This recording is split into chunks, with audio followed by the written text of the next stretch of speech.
আনন্দ হবে। আস্তাগফিরুল্লাহ, আস্তাগফিরুল্লাহ। বোন, তুমি একজন মুসলিম ঘরের মেয়ে হয়ে একই কথা বলছো? তুমি কি জানো না ইসলাম শরিয়াতে গান বাজনা শোনা হারাম?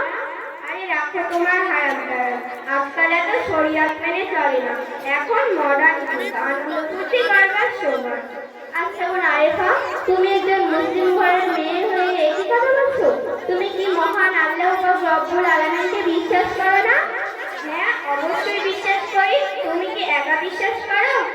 তুমি রাগ করছো কেন? আমি তো তোমাকে রাগার জন্য বলছি না। শোন, একটা কথা বলি, এখন কথা কথা শুনবার সময় নয়। এক্ষুনি গান বাজনা শুরু হয়ে যাবে। চললুম বা শোনো, একটু দাঁড়াও দাঁড়াও, একটা কথা বলি, শুনেই যাও। যা বলবার তাড়াতাড়ি বলো।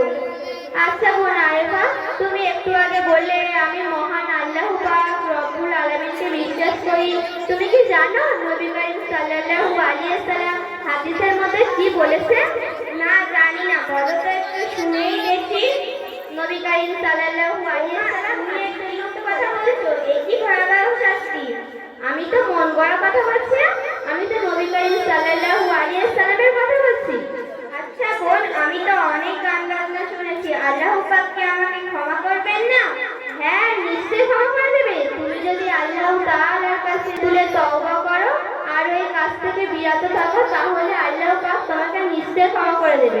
আচ্ছা বোন, তুমি এত সুন্দর সুন্দর কথা কোথা থেকে শিখেছো? কেন বোন, তুমি জানো না উত্তর শেরপুর সিদ্দিকিয়া কোরআনিয়া মাদ্রাসা থেকে শিখেছি।